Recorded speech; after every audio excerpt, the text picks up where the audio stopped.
백두야, 뭐 하는 거야? 그만해! 백두가 무덤을 앞발로 파헤치기 시작했습니다. 민재가 놀라서 백두를 말렸지만 백두는 멈추지 않았어요. 오히려 더 필사적으로 땅을 팠습니다. 날카로운 소리와 함께 흙이 사방으로 튀었어요. 형! 백두 완전히 미친 것 같아! 민수가 달려와서 백두를 잡으려 했지만 백두는 있는 힘을 다해 저항했습니다. 1년 동안 짖지 않던 백두가 크게 짖으며 계속 땅을 팠어요. 발톱에서 피가 나기 시작했지만 멈추지 않았습니다. 그 모습을 본 순간 민재의 등골이 서늘해졌어요. 이건 단순한 행동이 아니었습니다. 백두의 눈에는 절박함이 가득했어요. 반드시 뭔가를 찾아야 한다는 듯이요. 그때 백두의 발톱이 뭔가 딱딱한 것에 부딪혔습니다. 백두가 갑자기 멈췄어요. 그리고는 구멍을 들여다보며 낮게 울기 시작했습니다. 뭐가 있는 거야? 흙 사이로 하얀색 무언가가 보였습니다. 순간 민재의 심장이 멎는 것 같았어요. 이건 유골함 같은데? 아버지의 무덤에서 백두의 미친 행동과 유골함, 도대체 어떤 사연인지 함께 끝까지 지켜봐 주세요. 그 전에 구독과 좋아요 눌러주시면 오늘 하루 행복하실 겁니다. 시작하겠습니다.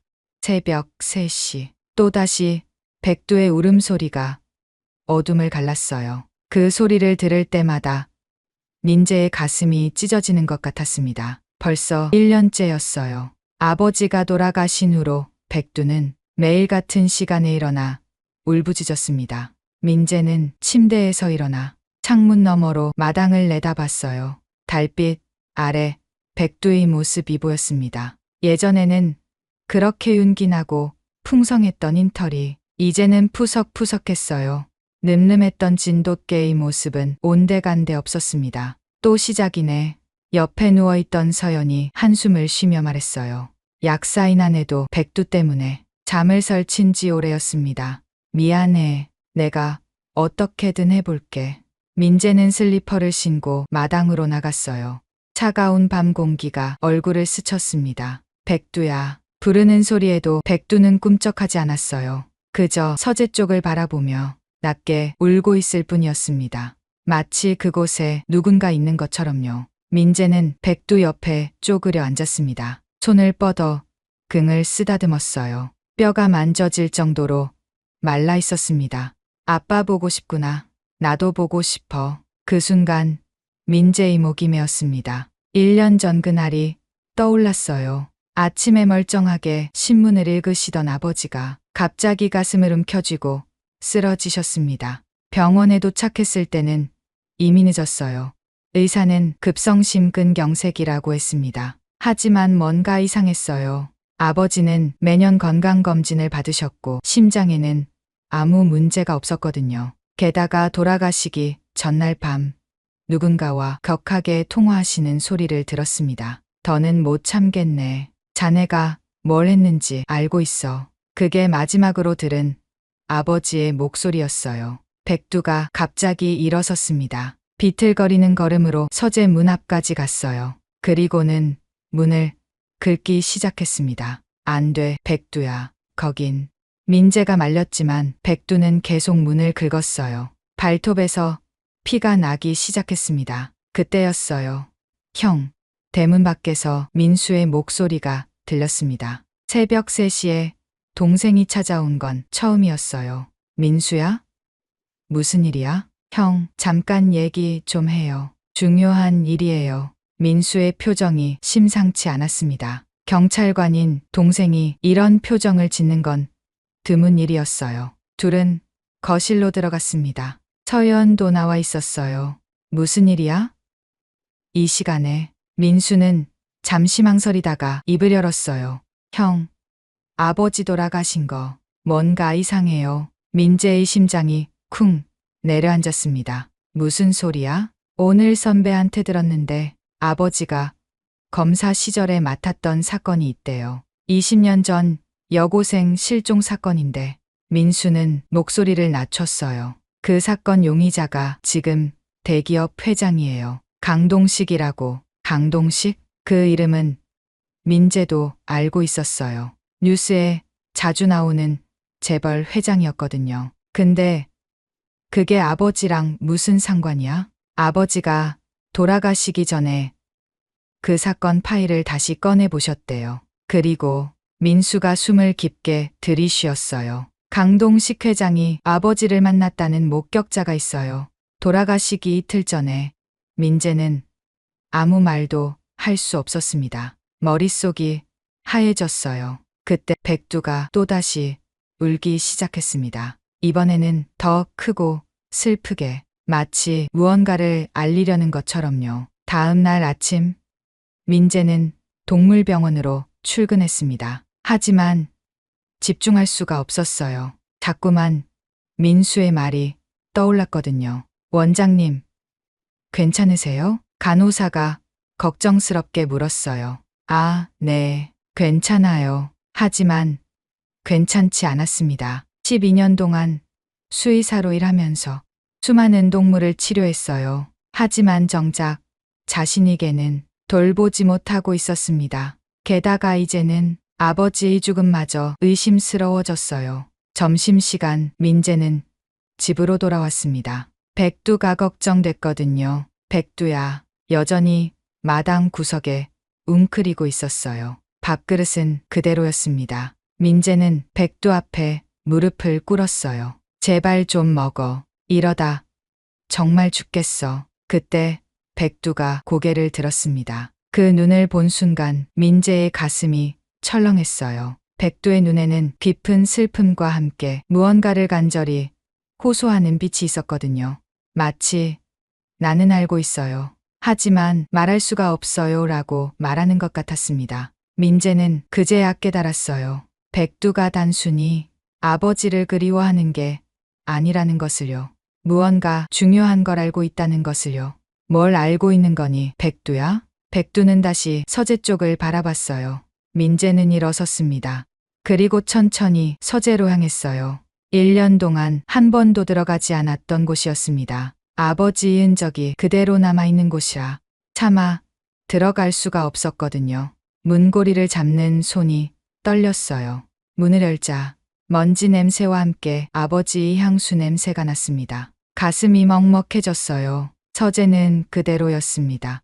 책상 위 안경, 펼쳐진 법전, 만년필까지. 백두가 따라 들어왔어요. 그리고는 책장 한쪽으로 다가갔습니다. 뭐가 있니? 백두는 계속 책장 아래쪽을 킁킁거렸어요.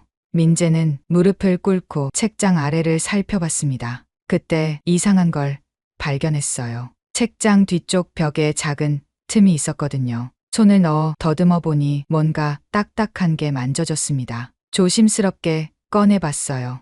낡은 파일철이었습니다. 표지에는 2003년 이은비 실종 사건이라고 적혀 있었어요. 민재의 손이 떨렸습니다. 파일을 열자 사진 한 장이 떨어졌어요.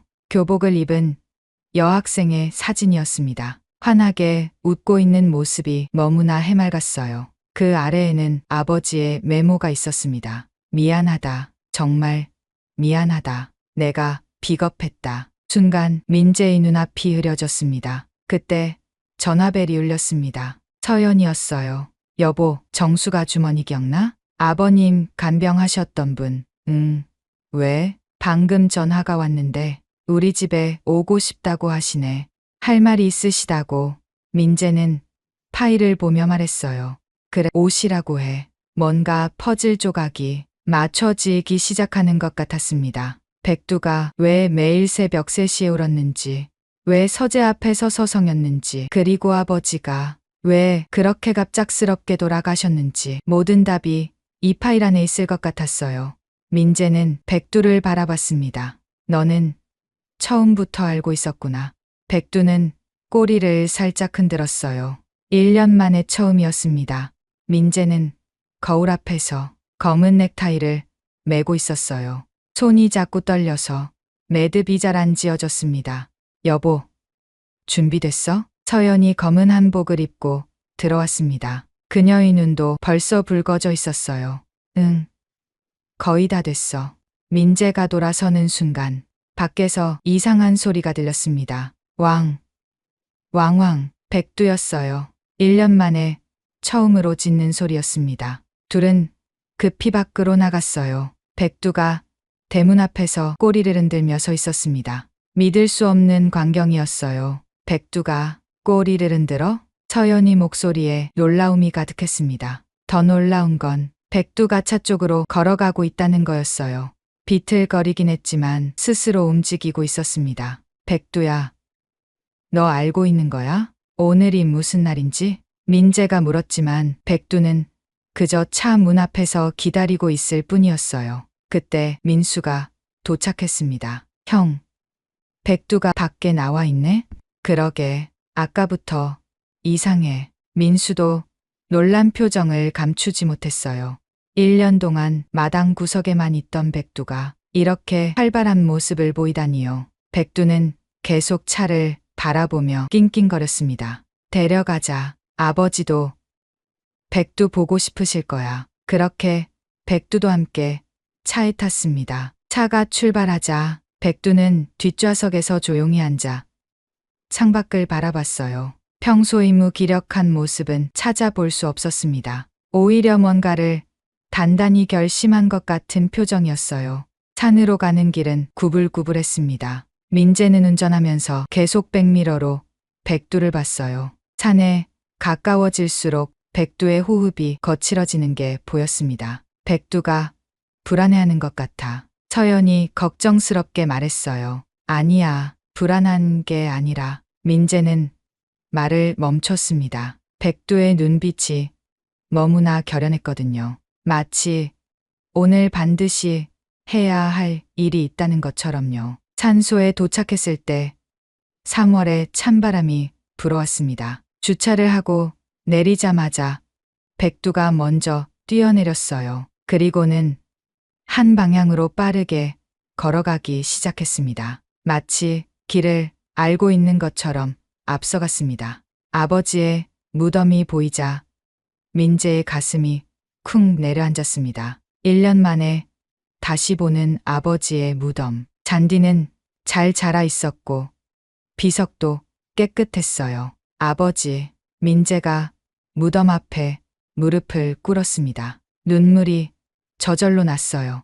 백두도 무덤 앞에 왔습니다. 그리고는 한참을 가만히 서 있었어요. 마치 아버지와 대화를 나누는 것 같았습니다. 백두도 할아버지가 보고 싶었구나. 민수가 백두의 머리를 쓰다듬으며 말했어요. 가족들은 차례를 지내기 시작했습니다. 아버지가 좋아하시던 막걸리도 부어드리고 좋아하시던 음식들도 차렸어요. 그런데 그때였습니다. 갑자기 백두가 이상한 행동을 시작했어요. 백두가 무덤 옆 땅을 앞발로 긁기 시작했습니다. 백두야, 뭐 하는 거야? 민재가 놀라서 백두를 말렸지만 백두는 멈추지 않았어요. 오히려 더 필사적으로 땅을 팠습니다. 날카로운 소리와 함께 흙이 사방으로 튀었어요. 형, 백두가 완전히 미친 것 같아. 민수가 달려와서 백두를 잡으려 했지만 백두는 있는 힘을 다해 저항했습니다. 왕왕왕. 1년 동안 짖지 않던 백두가 크게 짖으며 계속 땅을 팠어요. 발톱에서 피가 나기 시작했지만 멈추지 않았습니다. 그 모습을 본 순간 민재의 등골이 서늘해졌어요. 이건 단순한 행동이 아니었습니다. 백두의 눈에는 절박함이 가득했어요. 반드시 뭔가를 찾아야 한다는 듯이요. 백두야, 제발. 서연이 울먹이며 말했지만 소용없었어요. 백두는 점점 더 깊이 팠습니다. 이미 30cm는 파들어간 것 같았어요. 그때 백두의 발톱이 뭔가 딱딱한 것에 부딪혔습니다. 끙. 백두가 갑자기 멈췄어요. 그리고는 구멍을 들여다보며 낮게 울기 시작했습니다. 뭐가 있는 거야? 민재가 조심스럽게 구멍을 들여다봤어요. 흙 사이로 하얀색 무언가가 보였습니다. 순간 민재의 심장이 멎는 것 같았어요. 이건 뭐야? 형? 민수도 다가와서 봤습니다. 그의 얼굴도 창백해졌어요. 유골함 같은데. 서연이 손으로 입을 막았습니다. 정말로 작은 유골함이 묻혀 있었어요. 아버지 무덤 바로 옆에요. 이게 왜 여기에? 민재의 목소리가 떨렸습니다. 백두는 계속 낑낑거리며 유골함을 바라봤어요. 마치 드디어 찾았다고 말하는 것 같았습니다. 형, 이거 신고해야 돼. 경찰관인 민수가 먼저 정신을 차렸어요. 그래, 그래야겠다. 민재가 전화기를 꺼냈지만 손이 너무 떨려서 번호를 제대로 누를 수가 없었어요. 30분 후 경찰이 도착했습니다. 신고하신 분이 누구시죠? 제가 신고했습니다. 민수가 자신의 신분을 밝히며 상황을 설명했어요. 경찰관들이 조심스럽게 유골함을 꺼냈습니다. 함 앞면에 작은 명패가 붙어 있었어요. 이은비, 2003년생. 그 이름을 듣는 순간 민재는 숨이 막혔습니다. 어제 서재에서 발견한 파일 속 소녀, 바로 그 이은비였어요. 형, 이거. 민수도 알아챘습니다. 둘 다 같은 생각을 하고 있었습니다. 일단 조사를 해봐야겠습니다. 불법 매장일 가능성이 높아요. 경찰관이 사진을 찍으며 말했어요. 백두는 이제 조용해졌어요. 너는 알고 있었구나. 민재가 백두를 안으며 속삭였어요. 백두는 민재의 품에서 작게 꼬리를 흔들었습니다. 경찰 조사가 끝난 후 가족들은 허둥지둥 집으로 돌아왔습니다. 집에 도착하자마자 민재는 서재로 향했어요. 어제 발견한 파일을 다시 꺼냈습니다. 2003년 이은비 실종 사건. 파일을 넘기다가 한 장의 보고서를 발견했어요. 유골 발견. 2004년 3월. 하지만 용의자 강동식 증거 불충분으로 무혐의. 그 밑에 아버지의 메모가 있었습니다. 그는 분명 범인이다. 하지만 나는 비겁했다. 권력 앞에 무릎 꿇었다. 이은비와 그 어머니에게 죄스럽다. 민재의 눈에서 눈물이 흘렀어요. 그때 전화벨이 울렸습니다. 서연이었어요. 여보, 정숙 아주머니가 도착했대. 알았어. 민재는 파일을 들고 거실로 나갔습니다. 10분 후 초인종이 울렸어요. 문을 열자 50대 중반의 여성이 서 있었습니다. 검은 옷을 입고 있었는데 얼굴이 많이 수척해 보였어요. 어서 오세요, 아주머니. 안녕하세요. 이렇게 갑자기 찾아와서 죄송해요. 정숙의 목소리는 떨리고 있었어요. 거실에 앉자 정숙은 한참을 말을 못했습니다. 뭔가를 결심하는 것 같았어요. 저 오늘 산소에 가셨다고 들었어요. 네. 갔다 왔어요. 민재가 대답하자 정숙의 눈에서 눈물이 흘렀습니다. 발견하셨군요. 그 한마디에 모든 게 명확해졌어요. 정숙은 알고 있었습니다. 모든 것을요. 아주머니, 죄송해요. 정말 죄송해요. 정숙이 갑자기 바닥에 무릎을 꿇었습니다. 아주머니, 일어나세요. 민재가 놀라서 정숙을 일으켜 세웠어요. 저 때문에, 다 저 때문이에요. 정숙의 울음소리가 집안에 울려 퍼졌습니다. 민재는 파일을 정숙 앞에 놓았어요. 이은비, 아주머니, 딸이죠? 정숙이 고개를 들었습니다. 눈이 퉁퉁 부어 있었어요. 어떻게 아버지가 남기신 파일이 있었어요. 정숙은 파일을 보며 더욱 크게 울었습니다. 그때 백두가 조용히 다가왔어요. 그리고는 정숙의 무릎에 머리를 얹었습니다. 마치 위로하는 것처럼요. 정숙은 떨리는 손으로 백두를 쓰다듬었습니다. 고마워. 내가 찾아줬구나. 백두는 조용히 꼬리를 흔들었어요. 민재는 깊은 숨을 들이쉬었습니다. 이제 모든 진실을 들을 때가 왔어요. 20년 전 그날 무슨 일이 있었는지, 그리고 아버지는 왜 그런 선택을 했는지 모든 답을 들을 준비가 되었습니다. 정숙은 떨리는 손으로 차를 받았습니다. 하지만 입에 대지는 못했어요. 그저 찻잔을 감싸 쥐고 있을 뿐이었습니다. 마치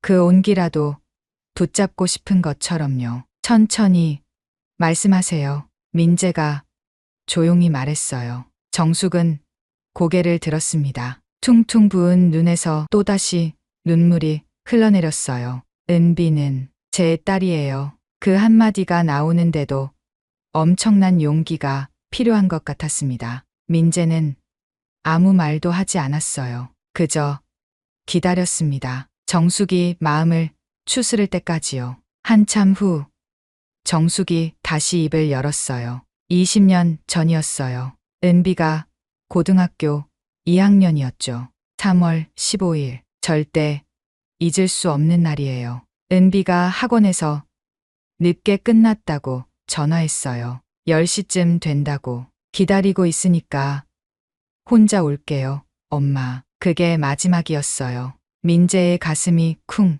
내려앉았습니다. 경찰에 신고했어요. 하지만 스문의 시간이 지나야 실종 신고를 받는다고 했죠. 스문의 시간이 얼마나 긴지 아세요? 정숙의 목소리에 한이 서려 있었어요. 혼자 거리를 미친 듯이 돌아다녔어요.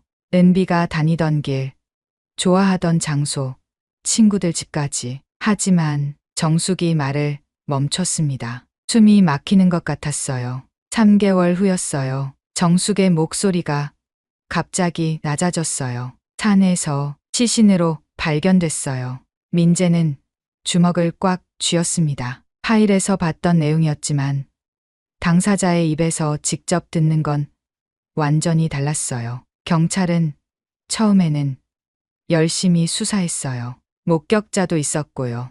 은비가 마지막으로 목격된 곳 근처에 검은 외제차가 있었다고. 그 차가 강동식의 차였어요. 그 이름이 나오자 방 안의 공기가 얼어붙은 것 같았습니다. 하지만 증거가 부족하다고 했어요. 목격자 진술만으로는 안 된다고. 그리고 정숙의 눈에 분노가 스쳤어요. 목격자가 갑자기 진술을 번복했어요. 차를 잘못 봤다고. 민재는 알 수 있었어요. 돈과 권력이 진실을 덮었다는 것을요. 그때 사건을 맡은 검사가 바로 아버님이었어요. 정숙이 민재를 바라봤습니다. 머릿속이 하얘졌습니다. 처음엔 정말 열심히 하셨어요. 밤낮 없이 증거를 찾으려고 애쓰셨죠. 저한테도 희망을 주셨어요. 반드시 범인을 잡겠다고. 정숙의 목소리에 슬픔이 묻어났어요. 하지만 어느 날부터 달라지셨어요. 피하시더라고요. 전화도 안 받으시고. 민재는 아버지의 일기가 떠올랐습니다. 나중에 알았어요. 위에서 압력이 들어왔다는 걸.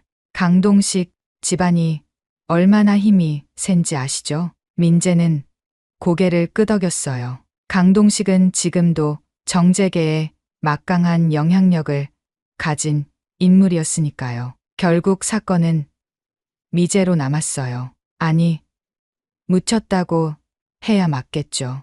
저는 미쳐버릴 것 같았어요. 딸은 죽었는데 범인은 떳하게 살아가고 있으니까요. 백두가 정숙에게 더 가까이 다가갔어요. 따뜻한 체온을 나누려는 것처럼요. 그렇게 20년이 흘렀어요. 저는 간병인 일을 하며 하루하루 버텼죠. 그런데 정숙이 잠시 말을 멈췄어요. 작년에 아버님이 저를 찾아오셨어요. 민재가 몸을 앞으로 기울였습니다. 말기 암이라고 하셨어요. 시한부 인생이라고. 그리고는 정숙의 눈에서 또 눈물이 흘렀어요. 무릎을 꿇으셨어요. 뭐라고요? 민재가 놀라서 물었습니다. 평생 꼿꼿하게 사셨던 아버지가 무릎을 꿇었다고요? 정말 죄송합니다. 용서해 주세요. 비겁한 인간이었습니다. 그렇게 말씀하시면서요. 정숙은 그때를 떠올리는 것만으로도 고통스러운 것 같았어요. 저는 아버님을 용서할 수 없었어요. 하지만 동시에 불쌍하기도 했어요. 죄책감에 평생을 시달리셨을 테니까요. 민재는 아버지가 왜 그렇게 술을 많이 드셨는지 이제야 알 것 같았어요. 그래서 제안을 하셨어요. 자신의 간병인이 되어 달라고. 그리고 정숙이 심호흡을 했어요. 모든 진실을 밝힐 증거를 가지고 있다고 하셨어요. 증거를요? 민수가 놀라서 물었어요. 경찰관인 동생의 눈이 반짝였습니다. 예.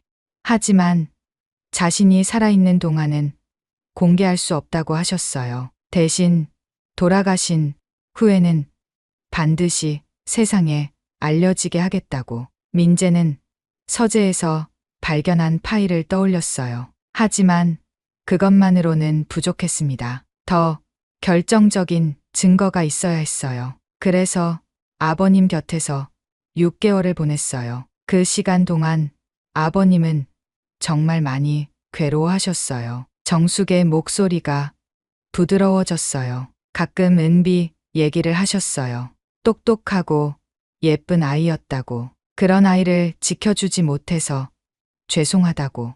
민재의 눈가가 뜨거워졌습니다. 그리고 약속하셨어요. 자신이 죽으면 은비를 곁에 묻어달라고. 평생 지켜주지 못한 죄값이라도 치르고 싶다고. 그래서 정숙이 은비를 아버지 무덤 옆에 묻은 거였어요. 하지만 갑자기 돌아가셨어요. 정숙의 표정이 어두워졌어요. 그날 새벽까지 괜찮으셨는데 아침에 일어나 보니 민재는 민수와 눈이 마주쳤어요. 정말 자연사였을까? 혹시 그날 밤에 이상한 점은 없었나요? 민수가 조심스럽게 물었어요. 정숙이 잠시 생각하더니 말했습니다. 그러고 보니 전화가 왔었어요. 새벽 2시쯤에요. 누구한테서요? 모르겠어요. 아버님이 받으셨는데 목소리가 많이 높아지셨어요. 이제 와서 무슨 소리냐 하고 하셨던 것 같아요. 민재는 그날 밤 들었던 아버지의 목소리를 떠올렸어요. 더는 못 참겠네. 자네가 뭘 했는지 알고 있어. 그게 강동식과의 통화였을까요? 그리고 아버님이 뭔가를 급하게 쓰시는 걸 봤어요. 서재에서요. 뭘 쓰셨는지 아세요? 아니요. 하지만 백두가 계속 곁에 있었어요. 마치 지키는 것처럼요. 그때 백두가 일어섰어요. 그리고는 서재 쪽을 바라봤습니다. 민재도 일어섰어요. 잠깐만요. 민재는 서재로 갔습니다. 백두도 따라왔어요. 서재에 들어서자 백두가 또다시 책장 아래쪽으로 갔어요. 어제와 같은 곳이었습니다. 민재는 손전등을 켜고 더 자세히 살펴봤어요. 그때 작은 틈 사이로 뭔가가 더 보였습니다. 조심스럽게 꺼내봤어요. USB였습니다. 민재의 심장이 빠르게 뛰었어요. 거실로 돌아오자 모두가 민재를 바라봤어요. 이걸 발견했어요. 민재가 USB를 보여주자 정숙의 눈이 커졌습니다. 그거 아버님이 그날 밤에 들고 계셨던 거예요. 민수가 노트북을 가져왔어요. USB를 꽂는 손이 떨렸습니다. 화면에 파일들이 떴어요. 녹음 파일이었습니다. 날짜는 2003년 4월. 민재가 클릭하자 낯선 목소리가 들렸어요. 검사님, 이 일은 없던 일로 해주세요. 충분히 보상하겠습니다. 젊은 시절의 강동식 목소리였어요. 이어서 아버지의 목소리가 들렸습니다. 강 선생, 이건 살인사건입니다. 덮을 수 없어요. 그 애가 먼저 시비를 걸었어요. 저는 정당방위로 목을 졸라 죽입니까? 민재는 숨을 멈췄어요. 명백한 자백이었습니다. 녹음은 계속됐어요. 협박, 회유, 그리고 결국 검사님도 가족이 있지 않습니까? 아들이 수의대에 다닌다고 들었는데 그 순간 민재의 등골이 서늘해졌어요. 자신 때문이었어요. 아버지가 굴복한 이유가 정숙이 민재의 손을 잡았어요. 아버님은 가족을 지키려고 하셨어요. 누구나 그랬을 거예요. 하지만 민재는 가슴이 찢어지는 것 같았어요. USB에는 더 많은 파일이 있었습니다. 사진, 증거물, 목격자, 진술서까지. 20년 동안 아버지가 혼자 짊어지고 있던 진실이었어요. 이걸로 충분해요. 민수가 단호하게 말했어요. 정숙이 일어섰습니다. 감사합니다. 정말 감사합니다. 그녀는 깊이 인사했어요. 이제 은비가 편히 쉴 수 있을 것 같아요. 백두가 정숙에게 다가가 꼬리를 흔들었어요. 민재는 백두를 바라봤습니다. 이 모든 걸 백두가 알고 있었어요. 아버지가 떠난 후 1년 동안 비밀을 지키며 기다렸던 거예요. 누군가 찾아주기를. 그리고 오늘 드디어 그 비밀이 세상에 드러났습니다. 아버지, 민재가 창밖을 바라보며 속삭였어요. 이제 편히 쉬세요. 봄바람이 불어왔습니다. 20년 만에 진실이 밝혀지는 순간이었어요. 다음 날 새벽 5시였습니다. 민재는 한숨도 자지 못했어요. USB 속녹음 파일이 계속 머릿속에 맴돌았습니다. 아버지가 20년 동안 짊어지고 있던 무게가 얼마나 무거웠을까요? 백두가 침대 옆에 와서 민재의 손을 핥았어요. 너도 못 잤구나. 민재가 백두의 머리를 쓰다듬었습니다. 그때 민재의 머릿속에 번쩍 뭔가가 스쳤어요. 백두가 1년 동안 보여준 이상한 행동들. 매일 새벽 3시에 울던 것. 서재 문 앞에서 서성이던 것.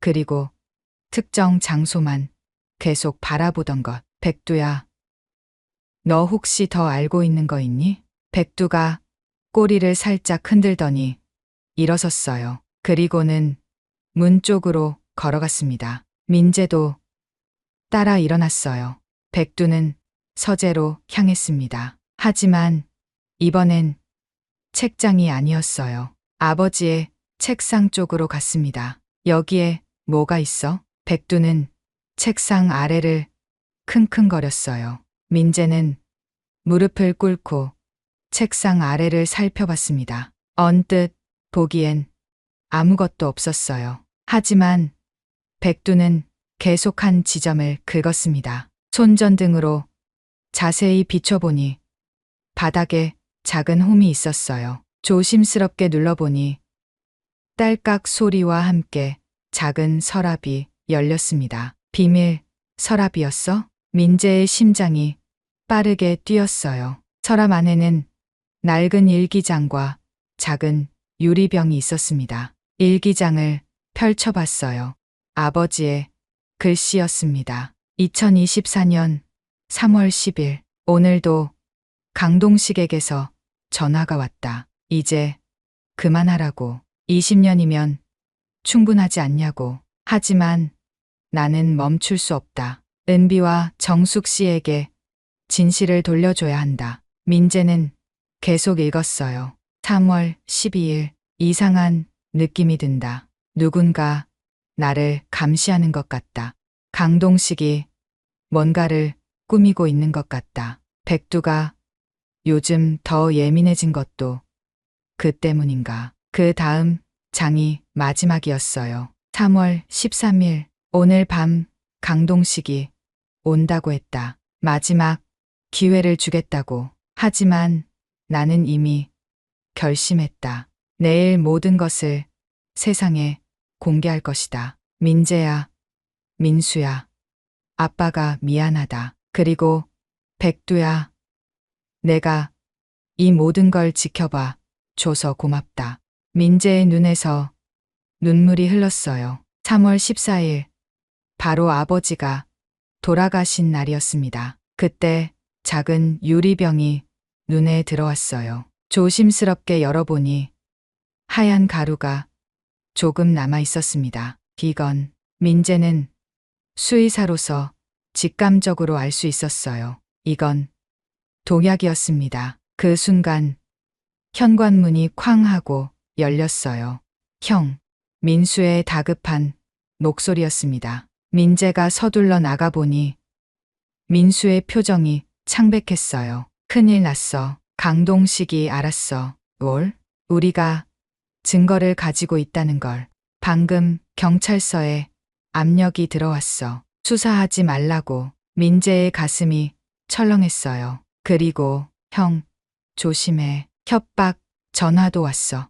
아버지처럼 되고 싶지 않으면 조용히 있으라고. 그 말에 민재의 온몸에 소름이 돋았어요. 아버지처럼. 그건 명백한 살해 협박이었습니다. 민수야, 이것 좀 봐. 민재는 일기장과 유리병을 보여줬어요. 민수의 얼굴이 더욱 굳어졌습니다. 이건 아버지가 살해당한 거야. 두 형제는 서로를 바라봤어요. 이제 확실해졌습니다. 그때 민재의 핸드폰이 울렸어요. 모르는 번호였습니다. 여보세요? 최민재 수의사님이시죠? 낯선 남자 목소리였어요. 차갑고 무거운 목소리. 누구시죠? 저는 강동식 회장님의 비서입니다. 회장님께서 만나고 싶어 하십니다. 민재는 주먹을 꽉 쥐었어요. 무슨 일로요?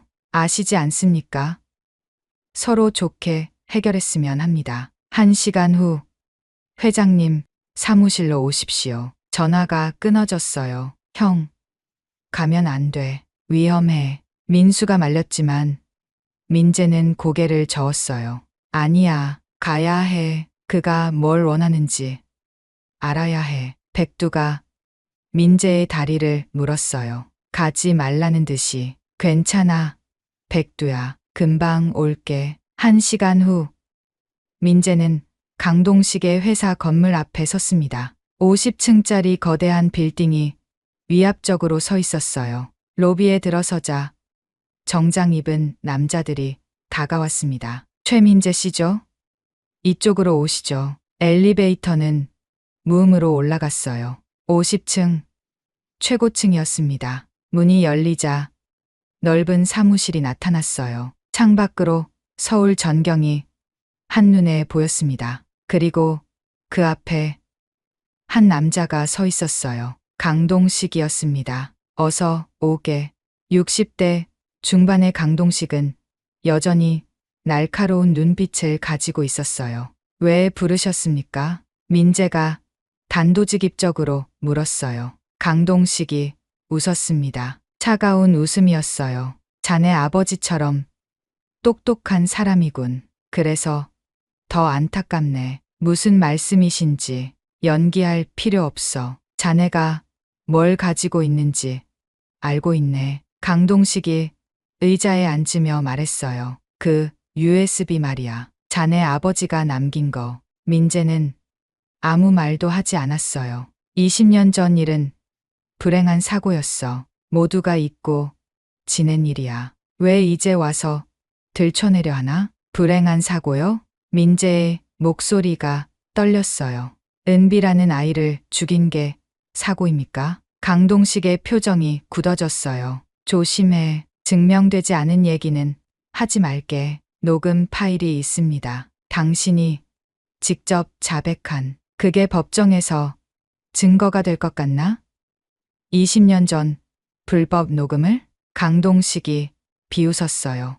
게다가 자네 아버지도 공범이야. 증거를 은폐한 검사. 그걸 밝히면 자네 가족도 끝이야. 민재의 가슴에 분노가 끓어올랐어요. 그래서 아버지를 죽였습니까? 그 말에 강동식의 눈이 번뜩였어요. 무슨 소리를 하는 거지? 아버지가 자연사한 게 아니란 걸 알고 있습니다. 민재는 유리병 사진을 꺼냈어요. 이 독약 당신이 준 거죠? 강동식이 일어섰어요. 거대한 체구가 위협적이었습니다. 증거는 찾을 겁니다. 반드시. 허허. 자네 아버지보다 용감하군. 강동식이 창가로 걸어갔어요. 좋아. 거래를 하지. 그 USB와 모든 자료를 넘겨. 그럼 자네의 가족은 안전할 거야. 거절합니다. 그래? 그럼 자네도 아버지 곁으로 가게 될 거야. 노골적인 협박이었어요. 자네 아내가 약사라고 했나? 예쁜 사람이던데. 그리고 동생은 경찰? 다들 조심해야 할 거야. 민재의 주먹에 핏줄이 섰어요. 그때 민재의 핸드폰이 울렸습니다. 민수였어요. 형, 백두가 또 뭔가를 찾았어. 빨리 와. 강동식의 표정이 변했어요. 그 개 아직도 살아있나? 그 말에 민재는 소름이 돋았어요. 강동식이 백두를 알고 있다고? 가 봐야겠습니다. 민재가 돌아서려는 순간 강동식이 말했어요. 후회할 거야. 자네 아버지처럼. 민재는 뒤도 돌아보지 않고 나왔어요. 집으로 돌아오는 내내 손이 떨렸습니다. 강동식의 위협, 그리고 백두를 알고 있다는 사실, 모든 게 연결되어 있었어요. 집에 도착하자 민수가 서재에서 기다리고 있었어요. 형, 이것 봐. 민수가 보여준 건 작은 캠코더였습니다. 백두가 책상 서랍 깊은 곳에서 찾아냈어. 민재가 캠코더를 켰어요. 화면이 켜지자 아버지의 얼굴이 나타났습니다. 날짜는 2024년 3월 13일 밤 11시.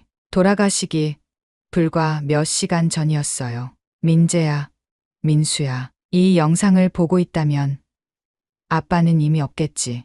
아버지의 목소리에 두 형제는 숨을 멈췄어요. 오늘 밤 강동식이 올 거다. 아마 날 해치러 올 거야. 하지만 난 준비했다. 이 캠코더에 모든 걸 기록할 거다. 그리고 현관 벨소리가 들렸습니다. 아버지가 카메라를 숨기는 모습이 보였어요. 책상 위 책들 사이에. 그리고 강동식이 들어왔습니다. 두 사람의 대화가 시작됐어요. 마지막 기회다. 모든 자료를 내놔. 안 됩니다. 그럼 자네도 은비처럼 되는 수밖에. 그 순간 강동식이 주머니에서 뭔가를 꺼냈어요. 작은 유리병이었습니다. 이게 뭔지 알겠나?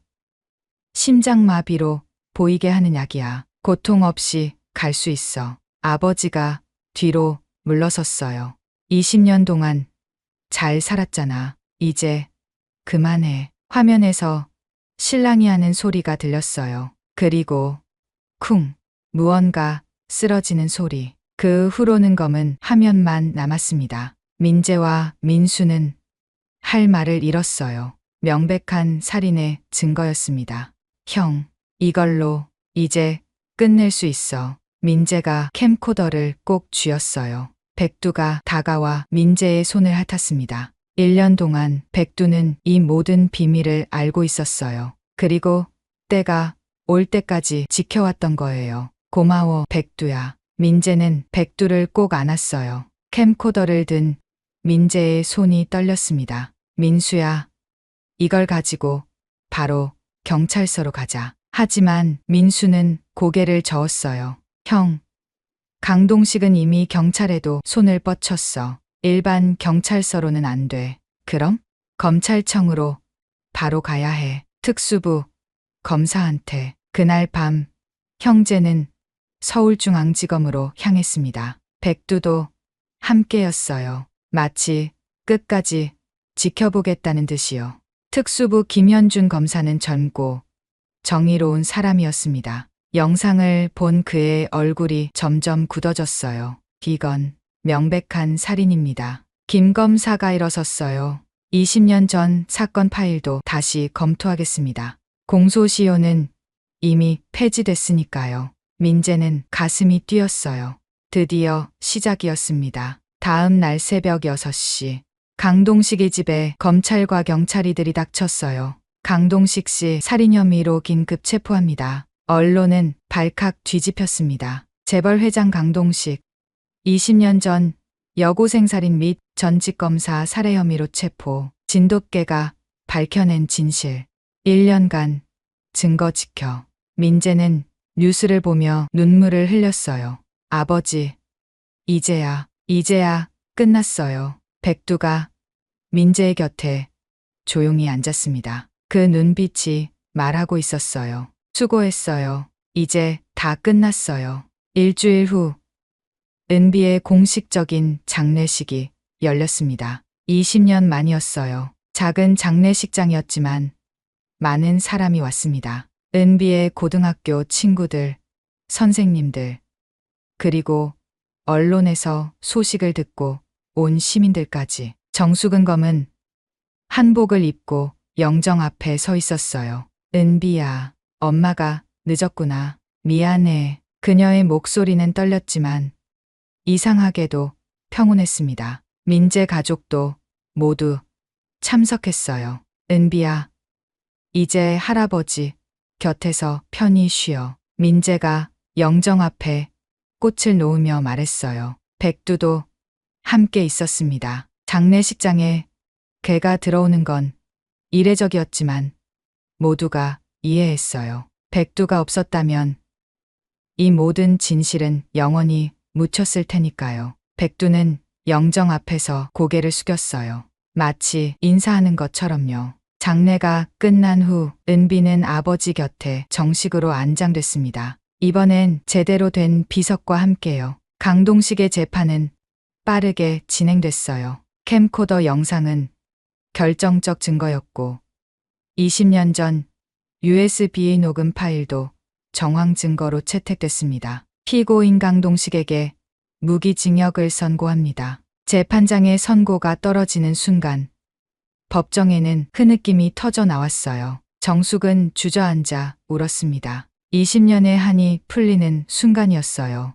민재도 눈물을 참을 수 없었습니다. 재판이 끝난 후 뜻밖의 일이 일어났어요. 아버지의 후배 검사들이 찾아왔습니다. 선배님은 비록 그때는 굴복했지만 끝까지 증거를 지키셨습니다. 진정한 검사였어요. 그들은 아버지의 명예 회복을 위해 움직이기 시작했어요. 몇 달 후 아버지는 공식적으로 명예가 회복됐습니다. 정의를 위해 목숨을 바친 검사로요. 그리고 민재에게도 변화가 찾아왔어요. 백두와 함께 사건을 해결한 이야기가 알려지면서 특별한 의뢰들이 들어오기 시작했습니다. 선생님, 우리 개가 이상해요. 자꾸 집 안 어딘가를 파려고 해요. 저희 고양이가 갑자기 특정 사람만 보면 숨어요. 민재는 깨달았어요. 동물들은 인간이 모르는 많은 것을 알고 있다는 것을요. 아주머니, 저희랑 함께 사세요. 진짜 가족처럼요. 정말 괜찮을까요? 당연하죠. 아버지도 그걸 원하셨을 거예요. 정숙은 작은 아파트를 얻어 근처에 살게 됐어요. 매일 들러 백두와 산책하고 주말엔 함께 식사했습니다. 백두는 완전히 회복됐어요. 예전의 건강하고 활발한 모습으로 돌아왔습니다. 2년 후 봄, 다시 성묘의 계절이 왔어요. 이번엔 정말 온 가족이 함께였습니다. 산소는 예전과 달라 보였어요. 아버지 무덤 옆에 은비의 무덤이 나란히 있었고 주변엔 아름다운 꽃들이 피어 있었습니다. 할아버지, 은비야, 우리 왔어요. 정숙이 미소 지으며 말했어요. 은비도 이제 외롭지 않을 거예요. 백두가 하늘을 보고 짧게 짖었습니다. 왕, 성묘를 마치고 내려오는 길, 민재의 핸드폰이 울렸어요. 백두야, 또 내 도움이 필요한가 봐. 백두는 신나서 펄쩍 뛰었어요. 정숙이 웃으며 말했습니다. 그들은 산을 내려왔습니다. 뒤돌아보니 두 무덤이 평화롭게 나란히 있었어요. 햇살이 비석을 따뜻하게 비추고 있었습니다. 민재는 생각했어요. 정의는 때로 늦게 올 수 있지만 반드시 온다고. 그리고 진실은 어떤 형태로든 드러난다고. 따뜻한 봄날이었어요. 모든 것이 새롭게 시작되는 희망의 계절이었습니다. 재밌으셨나요? 이 사연이 즐거우셨다면 구독과 좋아요 부탁드립니다. 감사합니다.